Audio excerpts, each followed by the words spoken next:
Hey, y'all, what's up? This is Christopher Kid Reid, a.k.a. Duncan Pinderhughes, and you're watching Taboo's Comics and Kicks. Whoa, ladies and gentlemen, welcome to another exciting edition of my favorite show, being biased, Taboo's Comics and Kicks. My guest is going to be a regular, ladies and gentlemen, because this is the second time we've had him. He's a family member, he's a relative, he's an inspiration, and we're celebrating 34 years of Class Act. What? Yeah. Are you serious? Class Act. We didn't really tap into it the way I wanted to, so we got to bring you back to talk about that. All right. To address comic book. Comic book. Yes, we did. Kid and Play comic book. Kid and Play comic book. That was a Marvel comic book, by the way. And shout out to Marvel. And we didn't make the universe, but we were a Marvel comic. Ladies and gentlemen, I want to say this is the first hip hop animated series, Kid and Play. That's correct. First animated, first hip hop, first rappers to have a cartoon series. Yep. That was on NBC. That was a Kid and Play cartoon. Bro, the man I'm talking about, you know him from House Party, you know him from all the songs. I mean, this man is iconic. He's a friend, he's a brother, he's a survivor, he's an inspiration. The man I'm talking about is our brother, Christopher Reid, a.k.a. Kid from Kid and Play. Hey, what it do? Here I am. What? Come on now. Let's, what? Let's go. Double up. What? A lot of times, you know, old school hip hop, you just needed a word. What? Huh? What? Hey. Come on. Do it. Hey. Yeah. Land the plane. Welcome. Good. Thanks for having me, man. Part two went so part well. Dos. Part one. YouTube is loving you, man. Man, isn't that great? I beautiful. mean, but you know what? I was catching the clips, and you know, sometimes you can forget the conversations that you have. You know, everybody's running around doing stuff, and it's. I think it's really cool. You know, just kind of sitting around telling stories, telling war stories and stuff. Exactly. And this is what I know. The fans really appreciate it, you know, because sometimes we get to talk about some of their favorite people, some of their favorite artists and stuff, people that we've had interactions with, but have had real interactions with, and I think they appreciate that. So shout out to y'all, man. Shout out to y'all for chopping it up right. Tail. You give them the good, nice filet cuts. Yeah, that's the man, the MVP. And we drive them to the show, man. The MVE, the most valuable editor. Can also add, ladies and gentlemen, the introduction to the episode where we're doing the Kid and Play, and he does this amazing intro. It really took off. How cool was that for you? That was a mic drop moment. Can we have a round of applause for me doing the Kid and Play with Kid? Yeah, it was dope. Oh, you was on it. We was on it. Did he do a good job? He did a great job. Come on, bro. Taboo. Come on, bro. Taboo was. We just did a look and hip hop, just a little boom, and then hit it. You know what I mean? Now that's a natural vibe. Let's go. We connect on exactly. That. No, that's a dancer's instinct. That's a hip hop instinct. So yeah, that's like when you see like jazz musicians jam together. You know, everybody kind of knows what to do and how to fit in and fill the pockets, so to speak. But yeah. Speaking about the Kid and Play dance, we are here to celebrate Class Act. Right. His character, Duncan, which I love. Right. The nerd. Love Duncan. You were digging the nerd. No, I like that because he was a hip hop nerd. He was a kid that started with the high top and then he went into the twist. Right. But even though he was like gifted with the academics, he still had the hip hop freaking sentiment. The dance. Remember when he got busy on the dance floor? Let's take me back to that feeling of when you were doing that. How much rehearsal went into that? You know what? I think Play and I were always kind of, fortunate. When it came time, be it in Class Act or in any of the house party movies, when it was time to perform, to dance, to rap, we could always kind of tap into stuff that we were already doing. Okay, so it was premeditated from something you already had. Yeah. I mean, or you know, kind of, you know, with slight adjustments to it. You know, depending on the specifics of the scene or whatever. Yeah. And once again, like we were talking about earlier, he and I have a natural kind of chemistry, a natural dancing chemistry, a natural chemistry just back and forth doing anything. So depending on what the situation was, we could kind of adapt and say, all right, let's do, just kind of cut and paste in our minds.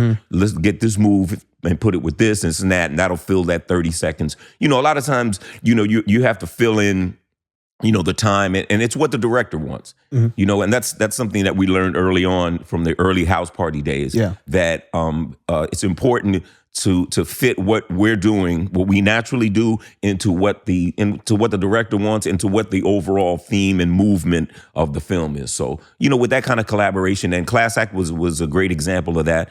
The director was a first-time director at the time. His name is Randall Miller. He'd gone on to do many other movies, if you remember House Guest with Sinbad, stuff like that. A really, really, really, really wonderful person that we had a lot of fun with, man. He was great. So that the Class Act was a joy to do, as were all the house party movies. And I think that was important. And I might have mentioned this last time. That's something that Play and I really wanted to stress, because a lot of times the vibe on a movie or a music video or any kind of production, the vibe usually comes from the top down. And whoever the stars are, whoever the main characters are, and the vibe and the energy that they put out, I think it has an impact on the overall vibe of the production, the staff, and everybody. So Play and I always wanted to keep it real light, playful, professional, always getting it done, but never being disrespectful to one another. I mean, we need everybody to get it done. Yeah. The caterer is as important as Kid and Play are, or the gaffer, or the boom mic guy, or the guys, or the guys that drive the trucks, or the stunt people. The PA. And we kept, and all the PAs and all the extras. You know what I mean? Exactly. You got to make everybody feel like they belong, because they do, and they're important in order to make everything work right. So Class Act, as in the other house party movies, fit like that. We had a blast. Once again, made a lot of different friends that we keep to this day.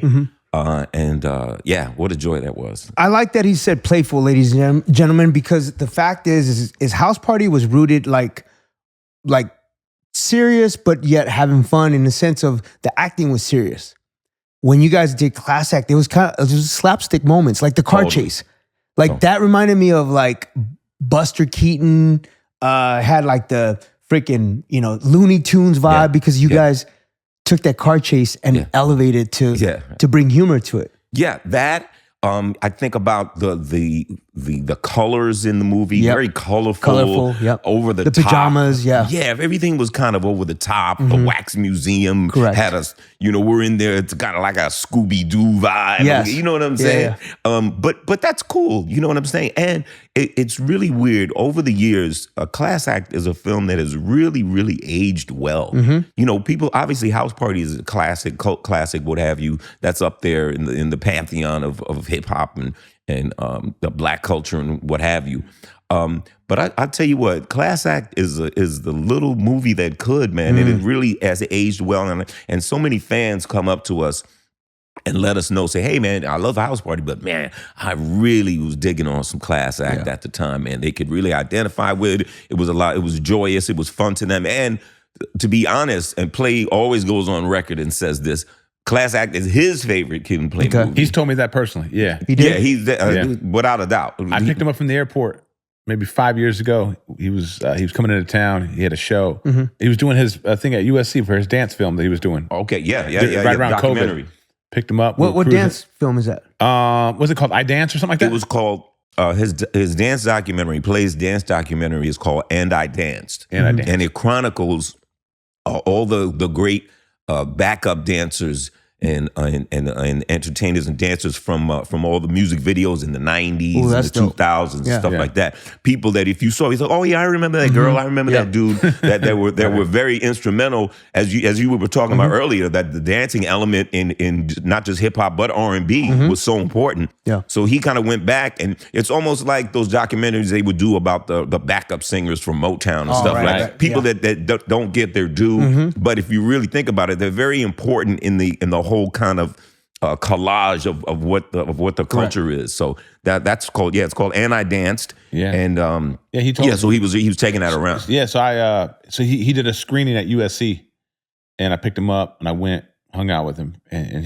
we talked about Class Act is top 10 for me all time. Okay. Movies, not because it's the biggest blockbuster hit, Right. but it was just one of those movies that molded my palate as a fan of culture and hip hop and music. And it was at a time, those formative years where I'm in high school, right?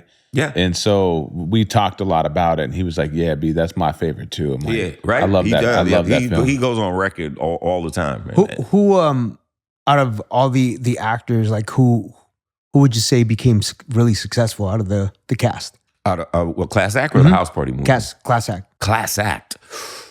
Ooh, well, if you remember, we did have Karen Parsons was in the movie. That's right, Karen Parsons, who was already famous for being in she the did Major Fresh Prince Payne. of Bel-Air. She did Major Pain too, right? Oh, she was Major Payne. Yeah, that's right. She was the love interest of Damon. She was, and she did a great job in our movie. Karen She was Parsons. she was very nerdy. She played that very well, and she plays love interest in the film.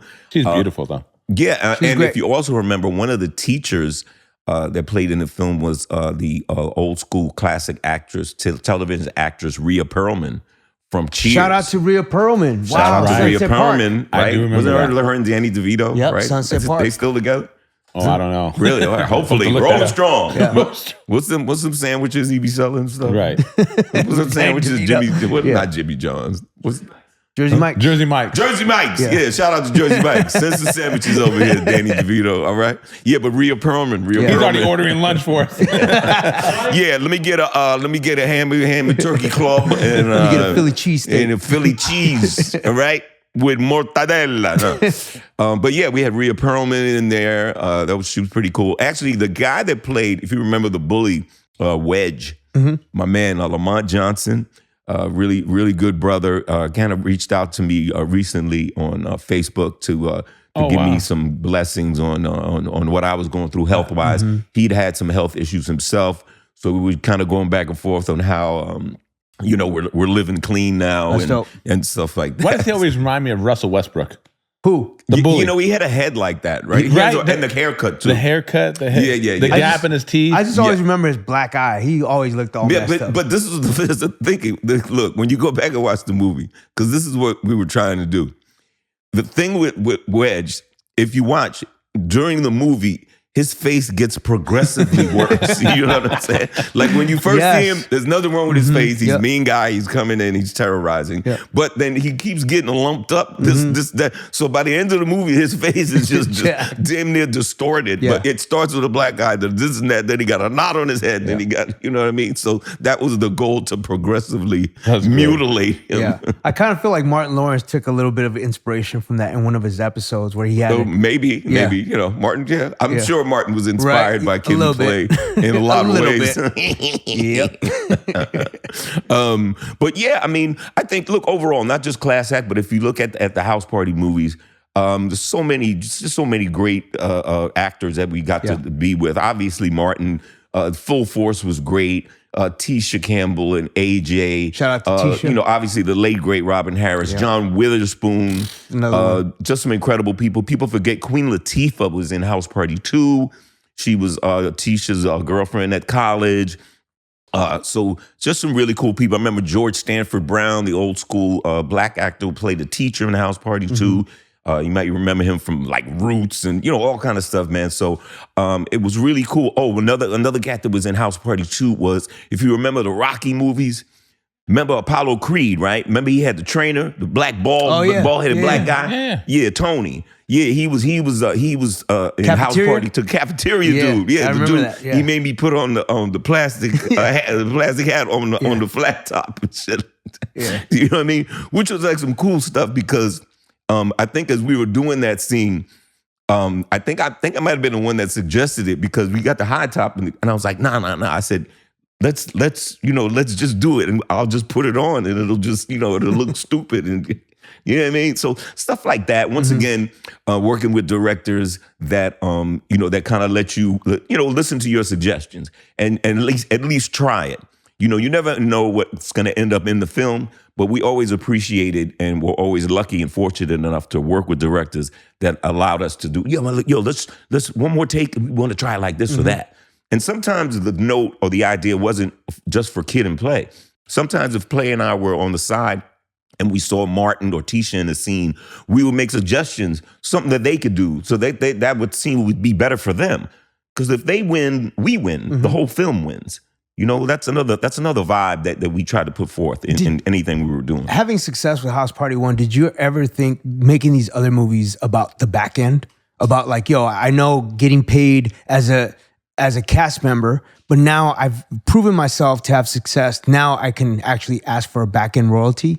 Was that even a thought? Well, yeah, it was, and it kind of manifested itself in some different ways. I think after the success of House Party, they had to kind of deal with us in a different way because they didn't have an option on us for anything after that. Okay. So once it blew up, now they had to kind of deal with us in a better way, in a more financially, Lucrative way. Yes, because no one got lucrative on the first House Party. Facts. You know what I'm saying? But that's okay. That's, now we're in the candy store. Now you got to deal with us, you know? So I think moving forward, what they did do with us was they had a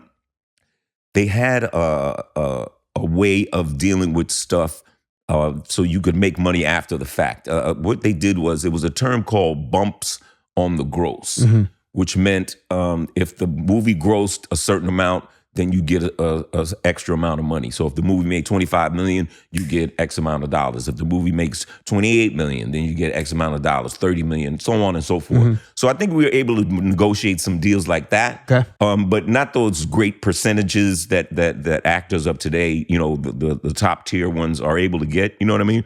And then also too, just thinking about like other jobs within that, I'm not one of those actors that ever wanted to be like a director. I think Play was more like that. Play was more like, I want to, look at the whole picture and do all of that. But at the time, I just loved being an actor.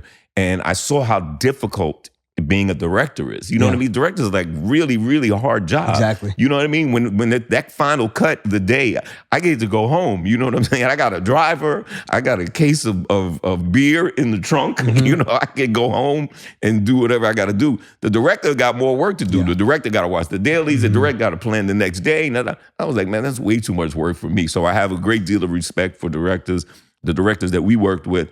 But that never was really my bag. I just really enjoyed being an actor, and I like that part of it, and just being the best that I can be in whatever role is required. You mentioned Scooby-Doo. Scooby-Dooby-Doo. And I like that you mentioned cartoons or animation, because you guys were the first hip-hop duo or hip-hop artist to ever have a cartoon. We were, and we were actually very proud of that. We come from an era, we're old enough to remember when cartoons were just really kind of sacred. You only got one day a week to watch them when we were growing up, and that was Saturday. So the fact that we would ultimately get a chance to be cartoon characters was like pretty amazing. It was on NBC, produced by Saban, the Power Rangers. Power Rangers. They went on to do they did Power Rangers. So they did Power Rangers. They did Ninja Turtles. So they were heavy on that tip. So they were actually the production company that we worked with and did it at NBC. We were only on for one season, unfortunately. We were kind of part of that shift at the time. I didn't realize it at the time. I was very upset when I heard that we weren't coming back for a second season. But I realized that it was bigger than the Kid and Play cartoon. It was bigger than cartoons itself. If you remember, that's when NBC just scrapped cartoons completely and started going all live action. They started calling it TNBC. That's when you started getting shows like Saved by the Bell and the shows of the like. And so it wasn't like the Kid and Play cartoon is whack, get it off. They wiped out cartoons, period. That was a conscious decision that the network made and saying, hey, we see our audience kind of getting a little bit older. Let's grow with them. Let's start doing live action teen stuff. And preteen and teen stuff. Were you voicing the character? No, we actually didn't. We were on tour at the time. And then I think when we tried it, they said our voices were too old.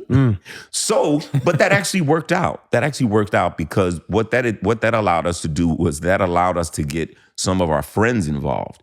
We got Tommy Davidson. Tommy Davidson did 2 voices on the Kid Shout and out Play to cartoon. Tommy Davidson. Martin Lawrence did Yeah. 2 voices on the Kid and Play cartoon because we urged not only we urged them, we urged the company to use them. Say, yo, these are friends. I think Cree Summer was one of the voices. I think what's my man's name? We've been trying to get Cree for a Dorian minute. Harewood, the great actor, black actor Dorian Harewood. I think he did one of the voices as well. So the fact that we weren't able to do it was cool. We didn't get paid any less because we didn't do the voices, and it gave our friends an opportunity to do the voices as well, make some money and whatever. You know, I don't think Tommy or Martin had done animation and voiceover to that point. Tommy later went on to be Oscar Proud in the Proud family, and Tommy's Tommy and Martin's Martin. But that was early in both of their careers. Were you involved in making the theme song? Of the cartoon? I think they just used Rollin' with Kid and Play. Okay, cool. So they just cop one of those. Yeah.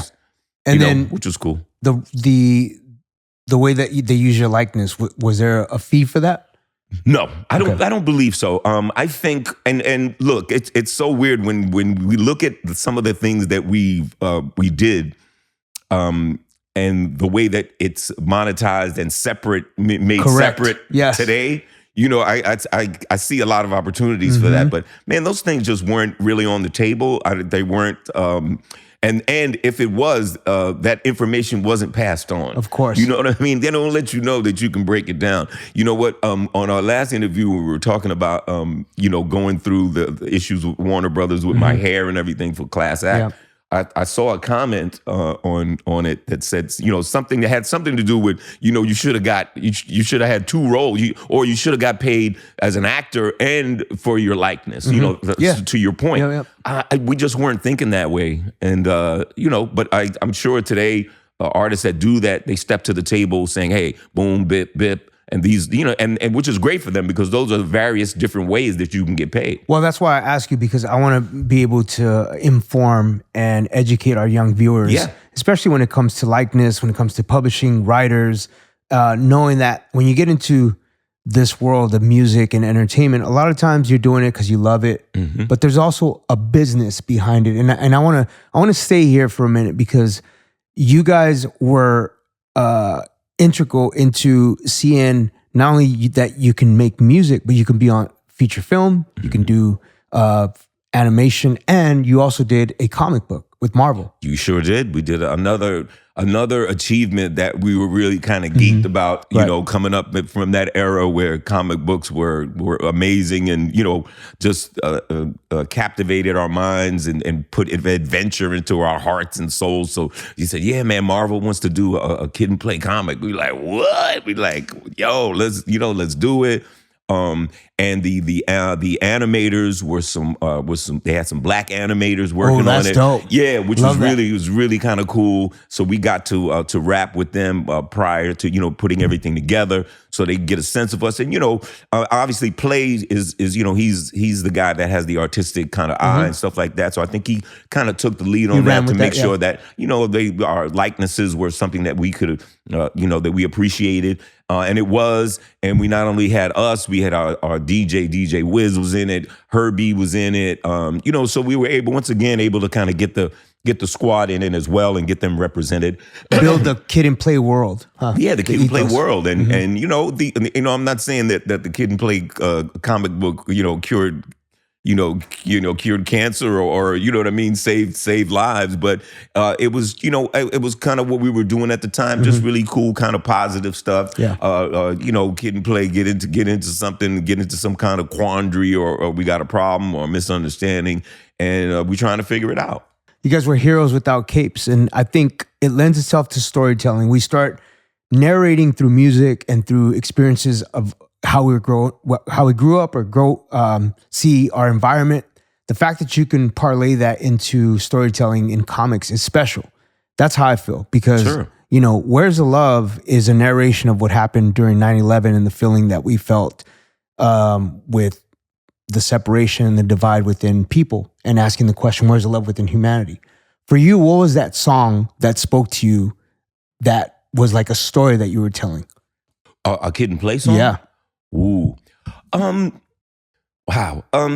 You know what? I think you know, how I'd answer that was, I think to come up with what the quintessential Kid and Play song is, like what we were about and what we hope to put forth, would be a song like Ain't Gonna Hurt Nobody. Great song. Because, and I remember as I was putting it together, as we were all putting it together, and you know, it's one of those songs that I'm sure you've had this feeling. Sometimes you can tell a song, it just came out just the way you wanted it. Like, you know, when you get that last mix and it's, you know, and you like, and I'm like, whew, like I said, run it back. I was like, yeah, run it back. I was like, that's a thumper. Yeah, that's right the there. one. You know what I mean? You just go, that's a thumper. I think Ain't Gonna Hurt Nobody just kind of represents what we're all about. I like that it's, you know, it's up tempo. So, you know, you gotta pay attention. It's danceable. And it's really just about, look, we're outside. We're with each other. You know, we're not this. You know what I'm saying? Because you know that we didn't have one of those back then. But we're outside. We're with each other. We're just dancing, y'all. Ain't gonna hurt nobody. Gonna give you more. The time has come to enjoy myself. Left my problems up on the shelf. Work day's over. I got it made. Like Johnny Kemp said, I just got paid. And I'm ready to mingle. Young man, single and free. Ready to get busy. Down to party, hardy, and have a good time. All I need is my partner in crime. Call up the homie. Hope he might see down to paint the town red tonight. Look in the closet and pull out the hype gear. Hook up the high top fade and I'm out of here. To a disco party of some kind. Hope that I would find myself a good time. Before I'm through and the night is done, man, I'm gonna have fun. Ain't gonna hurt nobody. Bam. Hey, let's... I don't know. I got inspired. No. Taboo is fire starter over here, man. It'll get you going, Let's man. go. You know what I'm saying? That's the job, man. That's the beauty of this podcast. Yeah, but that's, I mean, if that ain't Kid and Play, then I don't know what it is. I agree with you. And that's so, yeah, as Play says Class Act is his favorite Kid and Play movie, Ain't Gonna Hurt Nobody is by far my favorite Kid and Play song. Yeah, when people ask me that same question, like what's the song that represents Black Eyed Peas, I always say Where's the Love? Where's the Love? Because yes, I Got a Feeling is fun and you're gonna jump up and down and pump it as angst and energy. No. But the song that always resonates no matter what time period, no matter what's going on in the world, Black Eyed Peas is love. Let me tell you, I can tell you when I heard that song, a lot of times as artists, and you know, sometimes your peers are doing great stuff, and you know, you hear a song, you just like, damn, man, you know, like, man, I wish I made that song. Like, you know what I mean? Like that's so on point. And for me, I mean, as you know, y'all got so many hits, but to your point, Where Is the Love, man? It was right on time. It was, and it spoke. It spoke broadly, correct, but at its core, it was coming from the gutter, from the soul. You know what I mean? From the street.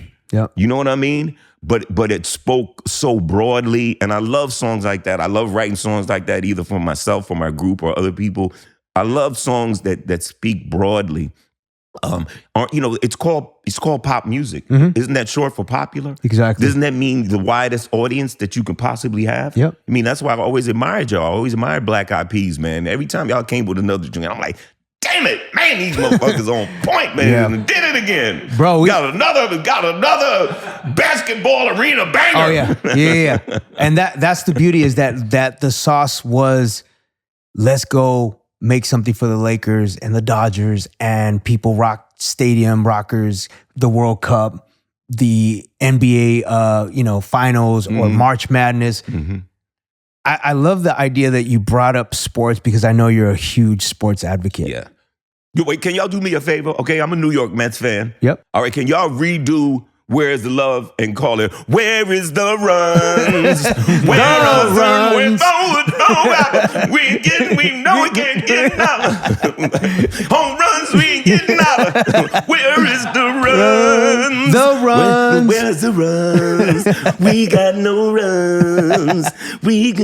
Sorry. We only want one run, Yeah, well, two right. runs, one run, home run. Right. Only just to have just one run. One run. One run. You're lucky just to have just one run. Right. Mets. We're going to be, the Mets.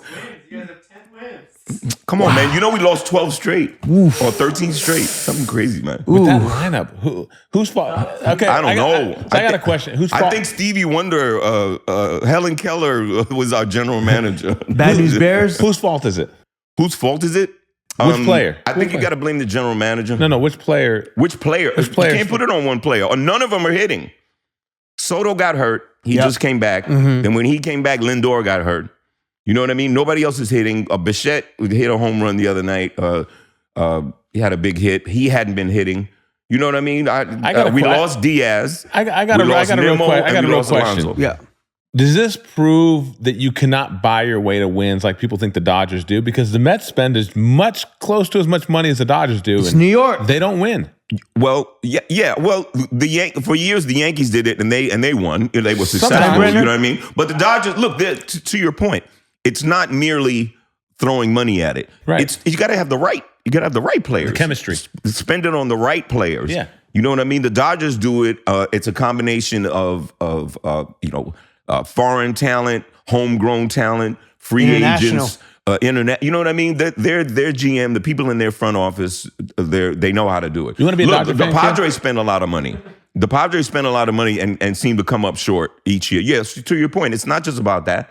So, Because, Mets spend a lot of money, but we have nothing to show for The Dodgers get a lot of shit, right? They just buy their way into rings. It's like, no, like you said, I think you stated it well. It's a combination of a lot of things. It is. Yeah. It can't be just throwing money at You it. want my Dodger hat? You want to wear this? No. Okay. I have. Trust me. I told you. I went to the game the other night. I have the Hello Kitty Dodger hoodie. That's apparently very valuable. You know what I mean? But yeah. Oh, you know what I heard? This is going to be dope. I think I got a buddy of mine who's got season tickets. So sometimes he invites me to go. So the next night I want to go. You know they're having an Ice Cube, low rider bobblehead night. Ooh, that's dope. Can you imagine what that's going to look like? That's going to look crazy. I think that's this month. Yeah, no, I saw it on the crawl the other night. We were watching the game. That's dope. And I saw it says Ice Cube. I saw that, yeah. I think it's this month. Low rider bobblehead. I'm like, come on. You know they're going to line up for that joint ski. Yeah. Can I say about the Mets that I love? I don't know if it's a 30 for 30 where they talk about like Keith Hernandez and freaking Darryl Strawberry and Dwight Gooden and Lenny Dykstra and all these dudes. Those guys are my heroes. You're talking about the 86 Mets, the Mets of the 80s, the cocaine Mets. Cocaine Mets. Keith Hernandez. They got half the team was on coke. But we won. You know what I mean? New York, we don't care. We so starved for winners. We don't care if they're coked up. And I think a lot of teams were like doing drugs. Knows? In the the 80s. There was like steroids. Yeah, exactly. Well, you hear about the NBA, they would be drinking at halftime. I mean, they were and shit. cab drivers. Totally. Yeah, but in the 80s. Those are the fondest memories of being a Met fan. Yeah. I was like in my late teens or 20s, and I actually grew up near Shea Stadium. We could literally walk to Shea Stadium. So we were huge Mets fans, and when they won back in '86, we should have won in '88. We lost to the Dodgers in the playoffs. Correct. We never should have lost. But that's that year y'all had. That was the year with Kirk Gibson and everything. Yep. That's a magical year for y'all. I was at that game. Yeah. You were? Really? Ooh, that's classic. You got the stub? I have a bunch of stubs. I don't know if I have that stub. Did you do this all? Did you do this all the time? You got to do that. Yeah, when he hit the home run second base. Let me ask you a question about New York, because I always, it's fascinating how New York is divided with the Mets and the freaking Yankees. Why do people divide like that? What's the catalyst for division for New York? You know what? I think a lot of times it's the team you grew up with. Who your parents or your older brothers rooted for. Yeah. You know what I mean? You're in the Bronx. But you've been surprised. I mean, the Yankees. Look, don't get it twisted. New York is a Yankees town. Okay. You know, it'll always be the Mets will always come second. You know, a strong second. Yeah. But it'll always be Yankee Town. You know what I'm saying? It's like LA. It's always going to be a Laker town. Yeah. I don't care if the Clippers win 10 championships in a row. This is a Laker town. This is a Dodger town. The Angels will never surpass. You know what I mean? Yeah. It's just like that. Chicago, it's a Cubs town. The White Sox could win 10 in a row. It'll still be a Cubs town. You know, type stuff. So. You know, I don't know. Some people, those of us that grew up in Queens, Long Island, you know, we became Met fans, and a lot of times I remember becoming a Met fan when I was little because they were so bad. You know what I mean? I think as a little kid, I was such a sap. I was like, I'm going for the loser, Dad. Yeah, I was like, because you know, I felt like I felt out of place. I felt like I had big thick glasses and an afro nerd. Yeah. You know, I felt out of place. So let me root for the team, the sorriest team I can find. You know what I mean? I aligned myself with the worst. So that was my thing. But yeah, man, I mean, Yankee fans they're you know, I have an older brother who I love is a Yankee fan, but he's a nice Yankee fan. Most Yankee fans, very arrogant, disrespectful. You know what I mean? They lord over you the fact that they've won all those championships. A bravado for sure. Yeah, man, it's real. It's very New York. Yeah, it's very unbecoming, you know, if I must say. Shout out to Nick Totoro, our boy. Yeah, oh my God. Shout out to Nick. Nick he's a madman. Huge madman when it comes to the Yankees. He's a madman, but he lives and breathes it. For sure. You know, we got some famous Mets fans too, man. We got Seinfeld and Kevin James and you know, myself, and that's about it. No, we got some other ones. It's a short list. It's a short but stout list. It's like Penny Marshall was a Clipper She was a Clipper fan. Remember, what's his name? Billy Crystal was at all those games, man. Yo, it was so funny. Back in the days, we were talking about Robin Harris. Robin Harris, he was, I hope I didn't tell this the last time. Did I tell? No. Oh, well, he used to tell about the Clippers being so bad. And they used to play at the sports arena, right? And if you ever used to go to the sports arena was empty. You know what I mean? It was bad. It was like a cauldron and it was empty. Yeah. And Robin Harris used to tell the joke. He said, man, damn Clippers. I went to the Clipper game the other day. Ain't nobody there. Man, you can sit anywhere you want. Shoot, I sat on the bench. They put me in the game. I scored 17 points. They said, Robin, can you come back next week? I said, no, I got shit to do. Sorry ass Clippers. You know what I mean? That's how sorry the Clippers were. Man. Clippers, man, speaking about the Clippers always make mistakes by trading franchise players like SGA sure did. Being traded for Paul George. Right. And a ton of picks. Yeah. I mean, well, it's what Knicks fans. I don't know if it's what Knicks fans are going through right now with all the picks that we traded from Mikal Bridges. Correct. And he hasn't come to fruition yet. But yeah, to your point, the Clippers, man, they're just snake bit, aren't they? Yeah. You know, that always like this season, they started off in such a big hole.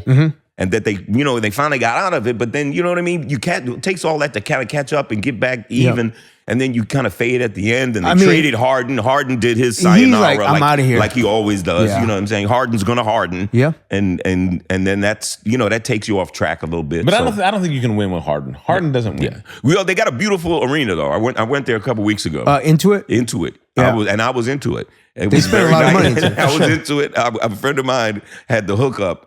And the group that he was with, I tagged along, and it was a group that was actually affiliated with the owner, with Steve Ballmer. So they took us to this private area, and Steve Ballmer was in there giving a speech, and Steve Ballmer like that, and they had some food set aside and stuff like that. Put us up in a nice suite. So, and it was beautiful, real Jetsons, space age type stuff. I heard it's like you just walk in, there's no credit card. It's just like, it's kind of scary if you think about it. Like, they let you in, face recognition, no cash, no cash necessary type deal. So I guess they call it the future. Yeah. You know what I mean? Well, speaking of that, I got to say this. Your group has always seemed like it was always like 3008.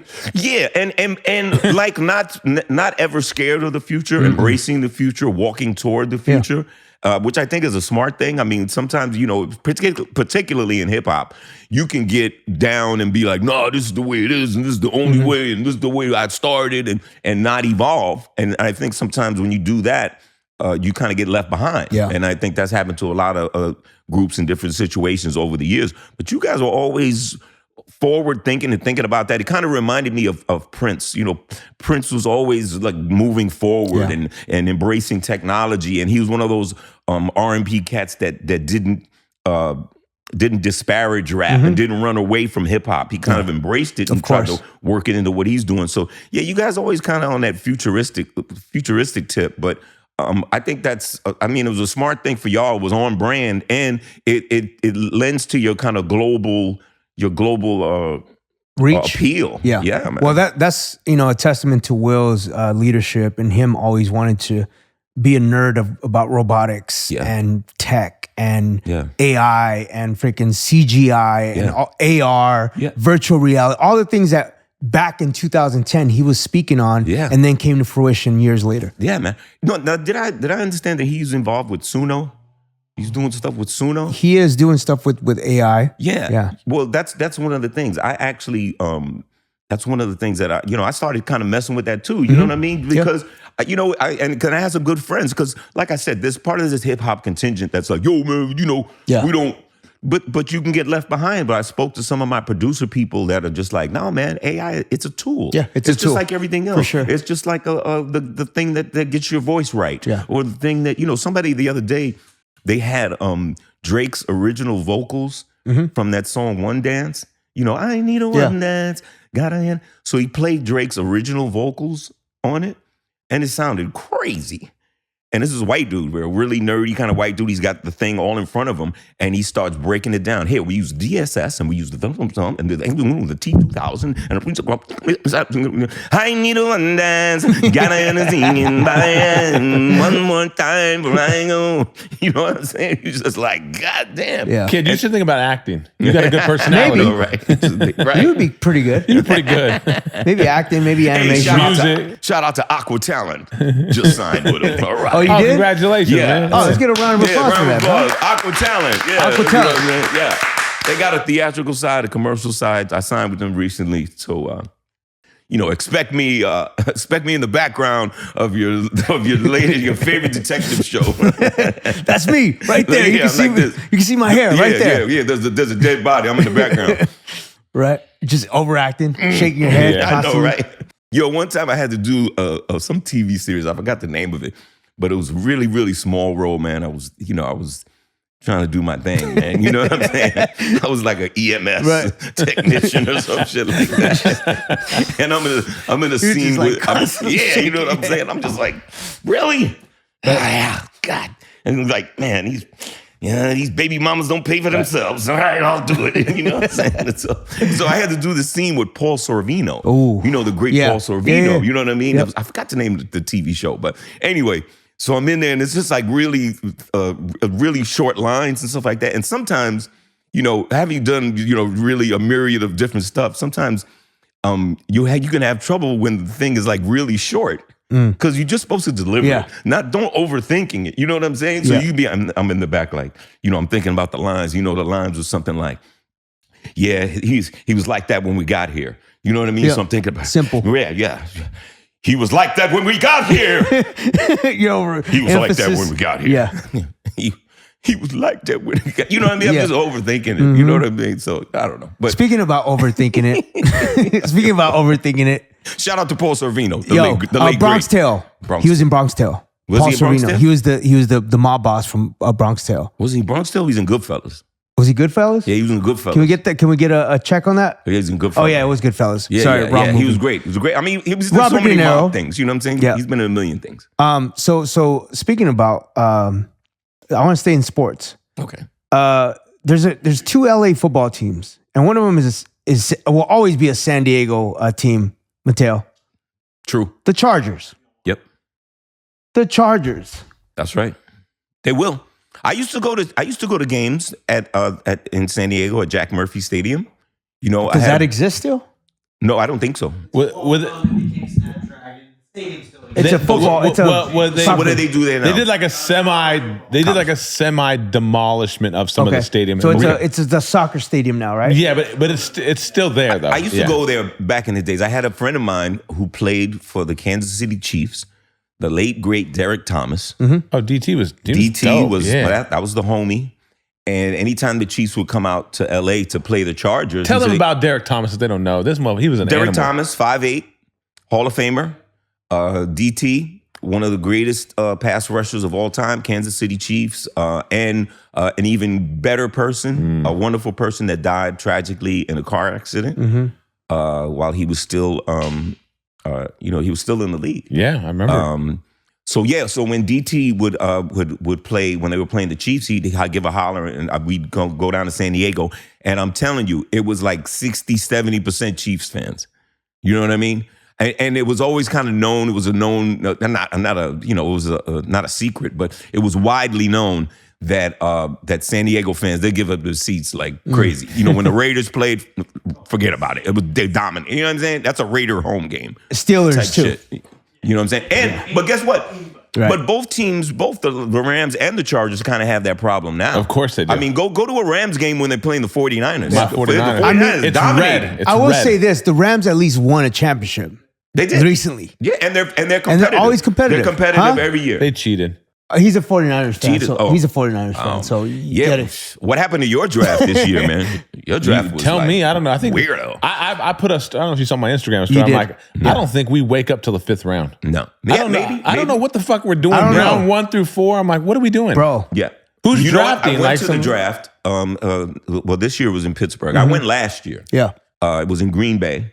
I had that's right, it was another in buddy Green of Bay. mine who used to play in the league for Green Bay and some other teams. Sean Jones, another great pass rusher. I guess all my football friends are great pass rusher. Yeah. Look him up. Sean Jones, 100 sacks, Jamaican. So he still has a lot of love in Green Bay. So he said, invited me to come down. Went to the draft. And man, if you guys are into it, it's really great what they do now, taking it to a specific city. Yeah. If you saw it at Pittsburgh, they were going off. But in Green Bay, they were going off too, man. All the fans from all over the country. Did you go to Vegas? No. I didn't. No, When I the didn't. draft was in Vegas in 2022. Yeah. That was See, dope. I didn't dope. do that, because I can do Vegas. You know, to me, Green Bay sounded more fun because you don't get to Green Bay a lot. You know what I mean? And like I said, everybody kind of comes out. All the football guys are there. Man, I got to interview some really cool football players, Drew Brees, and Oh, shit. all the different broadcasters were there. And you know what I mean? Just being in that, you would enjoy it Yeah. because we know not just the athlete, but you see like some of your favorite sportscasters and Jim analysts. Gray And Bob not Costas. him. He's never my favorite. I saw him at Burbank Airport one time, and I just wanted to, yeah. you know what I'm saying? But he's widely known. You know what I mean? But people like Can't be as bad as Larry Merchant, though. oh, he was the worst. was the worst. Wasn't he? How did he man. not get punched all those years? I mean, I thought Adrian Broner or freaking any one of them. Mayweather. Remember that time Mayweather one year he was just like, man, he just like, man, you just why you always hating on me, man? Like what the hell did like what the F did I do to you, man? But you know what? That was his job. And who knows, maybe the powers that be, it's almost like some Howard Cosell type shit. It doesn't matter if you love him or hate him, you're still gonna watch. Yeah. You watch him, we watched Larry Merchant. If we saw he was on a fight, we were like, God damn. But that made us really watch it, and we're waiting to see what he was gonna do What to he was gonna say. disrespect Yep. our favorite boxer. Correct. So we're watching and we're into it. They don't care why you watch. They just want you to watch. And as consumers, sometimes we just get so incensed. We just like, why is that guy telling? It's like a Stephen A. Smith type thing. You know what I mean? You would love him or hate him, but you're watching him. He attracts your attention if you're a fan or if you're not a fan because you want to go against whatever he's talking about. So that's how polarizing he's become. To your point, Howard Cosell always had that banter with Muhammad Ali. Yeah, and that's why. Yeah. Go ahead. But Howard Cosell, I loved Howard Cosell. Look, toward the end, he got a little kind of old man, a little loopy and stuff like that. Yeah. Started saying some really unflattering things about people that he'd worked with. But I do know in his heyday, when he was had a very powerful voice as a broadcaster, he was the one white guy that stood alongside Muhammad Ali when nobody else will. Yep. You know what I mean? And I remember that growing up as a kid, and I think that was very important because people forget Howard Cosell was a lawyer. Yeah. Okay, Howard Cosell knew the law. He knew, obviously, he and Muhammad Ali had a very close relationship. They understood one another, and it worked for one another. So I respected him for that. He got crazy at the end, but and then his voice was distinctive. His toupee was crazy. Yep. You know what I mean? But he was that was the television that we had. These were the people that we grew up admiring and looking forward to. And it wasn't like 24-hour sports back in the days. Mm-hmm. You had to wait until next Monday. Yep. You had to wait till Sunday. The wide world of sports. Howard Cosell. Look, that little monkey. Look at him run. That little monkey. Crazy. You know what I'm saying? But he got in trouble for that. Oh, he did? Yeah. Well, you would think. Alvin Garrett was running back a punt. I think it was for the Redskins at the time. He was late in the game. He was running back. Oh, and there he goes. That little monkey. He scores again. Wow. That's crazy. Little monkey. What were the big sports shows in New York when you were growing? Because out here we had Rogan's Heroes. Remember that? Yeah, Fred Rogan. Fred Rogan. Yeah. That was like 80s-ish, right? Mm-hmm. Yeah. What was it for you guys? You know what we used to, the thing about New York that was great when I was growing up is our local sportscasters were like really, really were great. Mm-hmm. You know what I mean? So, there are guys that people might not know. There was guys like Warner Wolf, and Sal Marciano, people like that. But I do remember there was a guy that came on. I think he had a national show. And this is in the early days of like ESPN. So you still needed other outlets to kind of supplement what was going on. And that was George Michael. He had the George Michael Sports Machine. Wow. That came on the weekends, usually like on a Sunday night. And it had all the weekend's highlights, football highlights, whatever was going on. And he was a cool guy. He came from radio. He was the big radio disc jockey like in the 60s and 70s, had a great voice. And he was like, this is a George Michael Sports Machine. And they would show highlights. That's what Rogan's Heroes was. It was like Sunday nights. Yeah, kind of very, very, very similar. Yeah, very similar. It was like Sunday nights, right, for Rogan's Heroes? Yeah. So that was the vibe that we had in New York. And like I said, the local sportscasters were great. The local newscasters were great. You know what I mean? They were like rough and gruff. And right. I'm Bill Bixby, and I'm Roger Grimsby. Bill Bixby. Yeah. Bill Bixby. I got it wrong. It wasn't Bill Bixby. Bill Bixby Bill Bixby was the Hulk. You wouldn't like me when I'm angry. I'm Bill Bixby. I give news. I turn green. Now to weather. Yo, sports is something that. Yeah, you know what, Taboo? I gotta say, man, I did not know that you were into sports like that. Oh yeah, bro. me and B are heavy into sport. Yeah, I did not know. Now, how do you guys feel about all the onslaught of Michael Jordan? No, the betting stuff that's going on, man. I thought you were going to say you know LeBron what I'm saying? and Mike. How is Giannis working for Kalshi? You know what I'm saying? And how now more than ever there's talk about teams doing shady stuff. Oh yeah, true. With players playing him, not playing him, sitting them after halftime, stuff like that. They caught a couple of players betting on themselves. They got that stuff going on right now. Damian Jones just pled guilty. Oh, that's right. Well, I think what it's proven is that the leagues have always had outside influence now. I think it's like they've unmasked it, right? Mm-hmm. We've always kind of thought people had influence over games or decisions or players now it's like, now we know.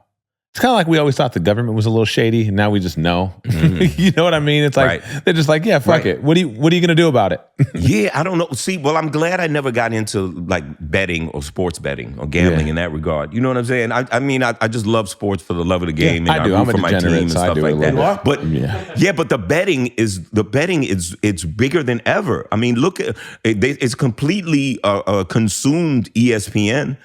Everything. I was watching something the other day, and at the bottom had Kalshi odds. I was watching CNN the other day, and they had odds on how long the war is going to last and how long the Kalshi, sponsored by Kalshi. I'm like, this is on the crawl of CNN? Mm-hmm.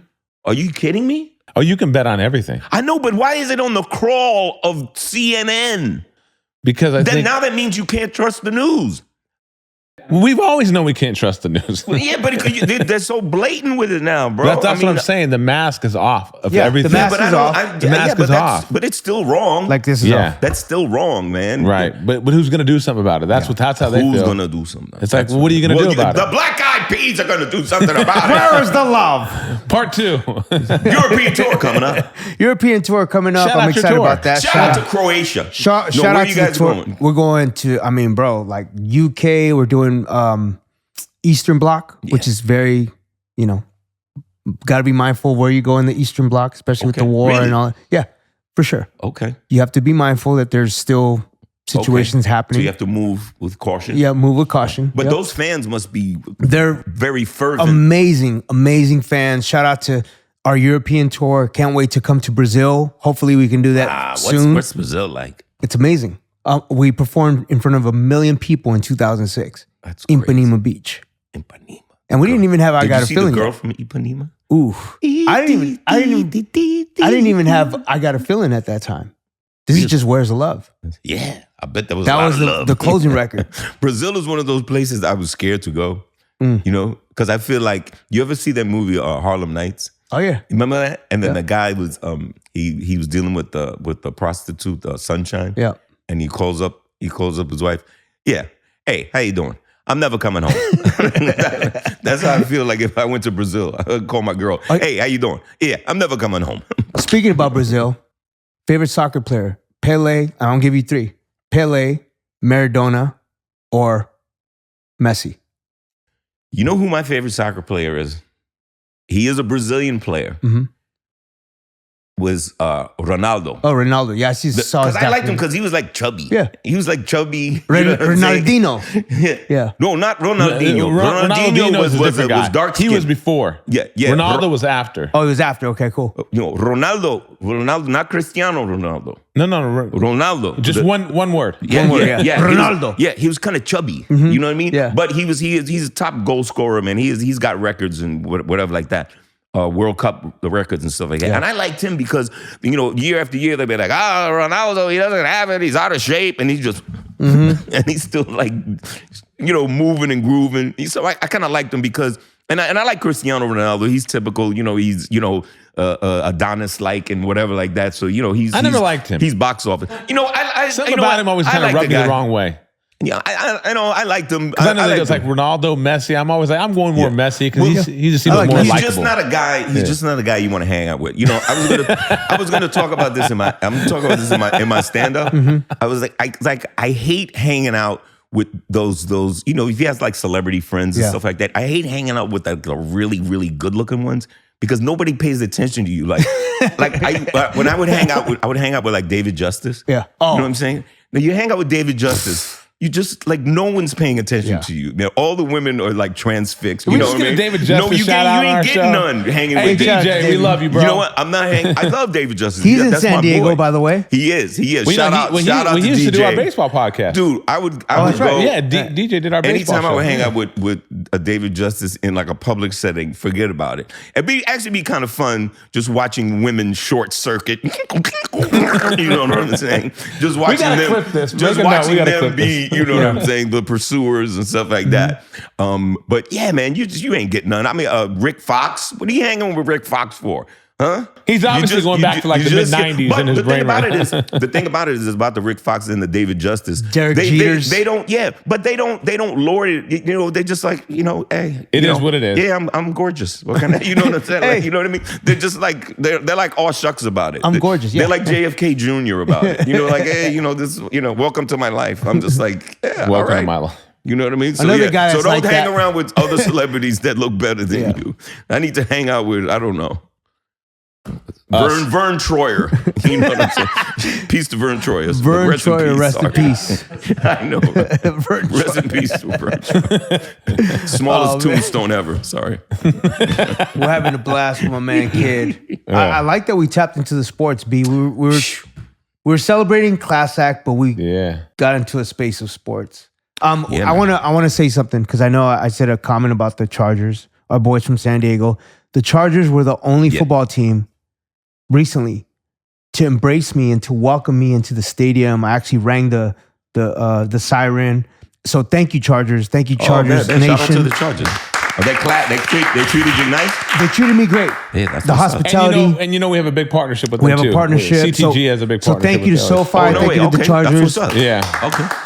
All right. What games we going to? Let's go. You can go anytime. Shout out to the Lakers. I know that we're down without AR. We're down without Luka, but we're doing good. Hopefully tonight. Shout out to LeBron holding it down. LeBron or MJ? LeBron or MJ? LeBron. Oh, and I know MJ. Wow. We've known MJ for a long time. Okay. MJ's always been We're going to drug test you on the way out, kid. to me. But Okay, no, I want to plead your case, please. Please your case. it's the longevity, Okay, the excellence over a long period of time. That's the main difference to me. B? And guess what? I was there. I was there for all the MJ's losses, greatest hits. all those losses? Yeah, he gave us tickets. Chicago Stadium, Madison Square Garden.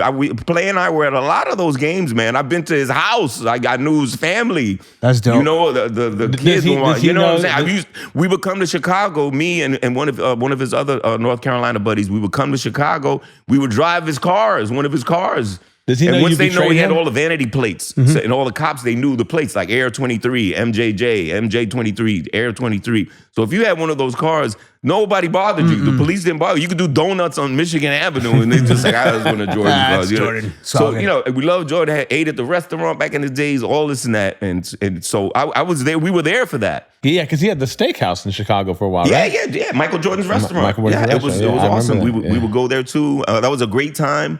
He was always beating my Knicks. And it was funny because they knew I was a Knicks fan, but obviously, we loved MJ. We were in the video with him back in the days, Michael Jordan's Playground. That's how we all got to know each other. And you were rocking the threes, so. Hey, you were rocking the threes on our first, on the back of our first album Give cover. us your best MJ story that we don't know about.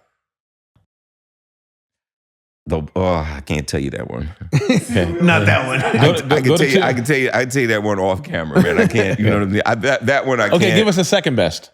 One that you can say on camera. Yeah. Second best. Something happened, a situation y'all got into, a game you were I mean, at. that's another guy you hang out with. You're just like, Oh yeah, wow. To your point, the thing about hanging out with MJ back in those days was it was like hanging out with the president. Correct. You know what I mean?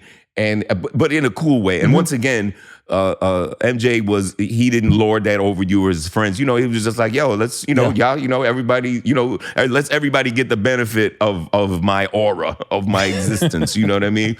We were a couple of times they scooped me up. We went to Chicago Bear games. At the old Chicago Stadium. Like I said, they used to leave us tickets for those Knick Bull matchups back in the days, and they knew that I was. You know what? I'll tell you a good story.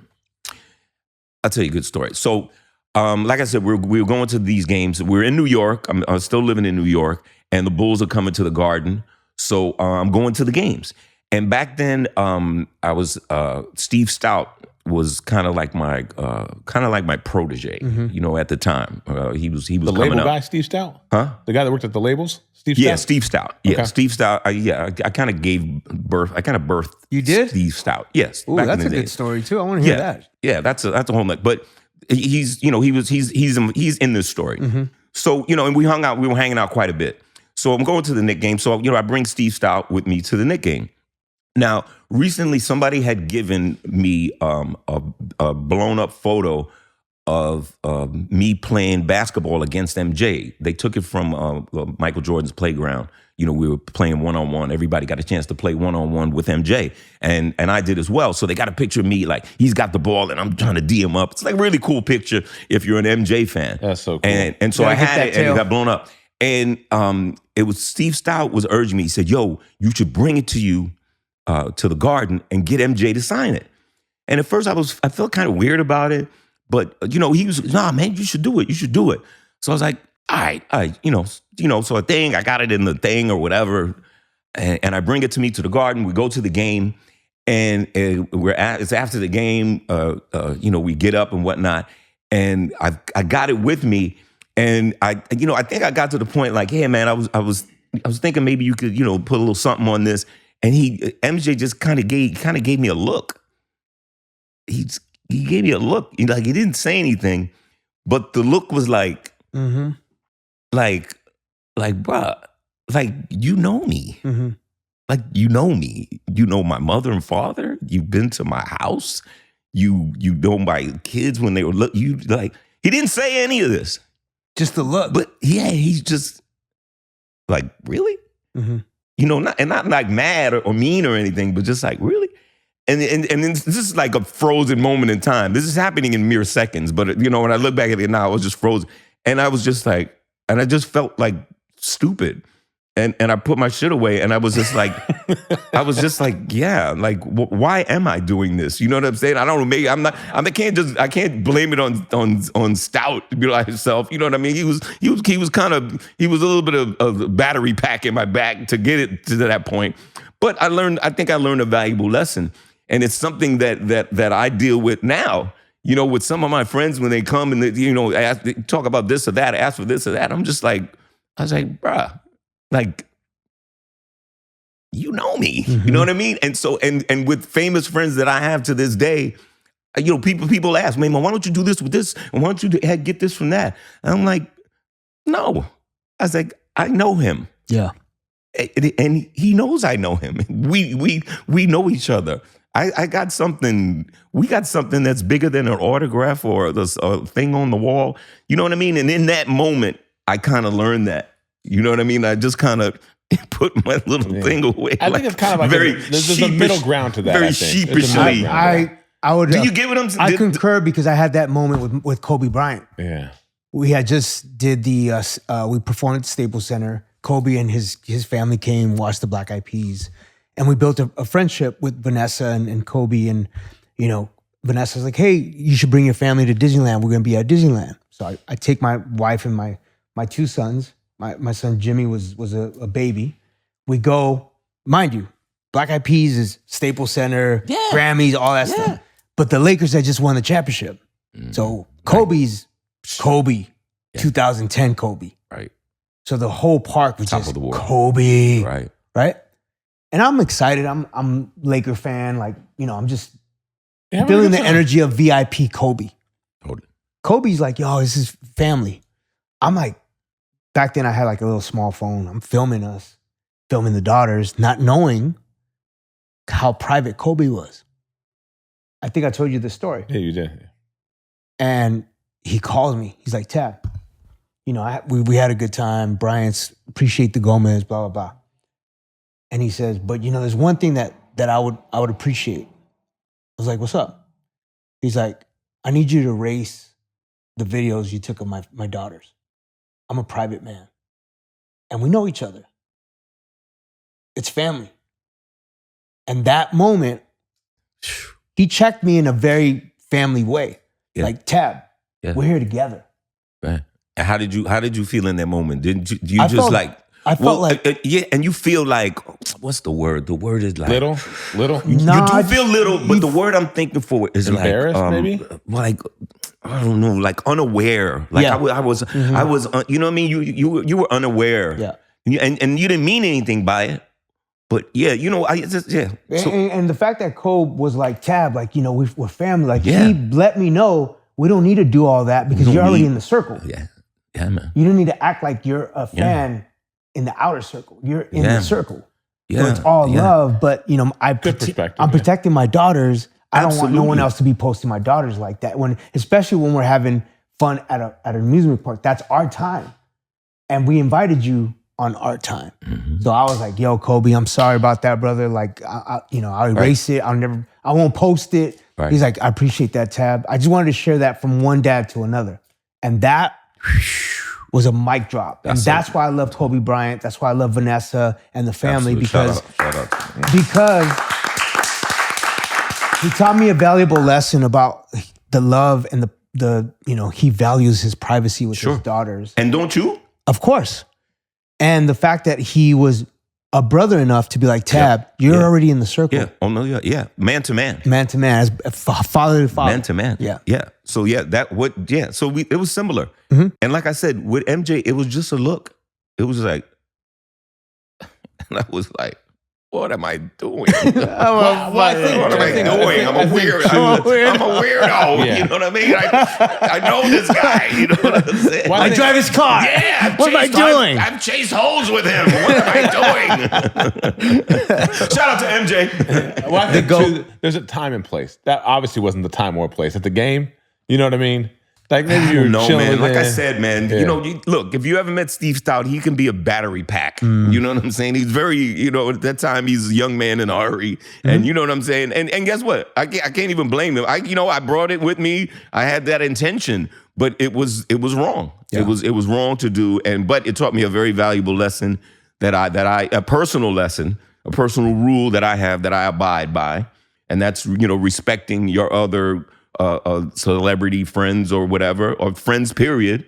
And you have to be confident. Yo, man, these are people that we know, and we have to respect one another and respect each other's privacy and stuff like that. Exactly. If there's something that we did, that you would say, yo, man, don't throw that up. It's like, bet. Cool. You ain't got to throw that up. And that's the understanding that we have because we built that friendship. I want to say I'm very proud to call you a brother and a friend, and I'm proud that we are able to do a part 2. Yeah. I think we got a part 3 in the works. Say what? Let's continue building with you because we love you, man. We appreciate you, and we want to say thank you. Ladies and gentlemen, make some noise for Kid Christopher Reid. That's right, y'all. It's Taboo Nawasha, and I hope you enjoyed geeking out with me and going straight into geek mode. For more information, for more videos, subscribe, like, and comment. Share it with your friends. Much love. There it is.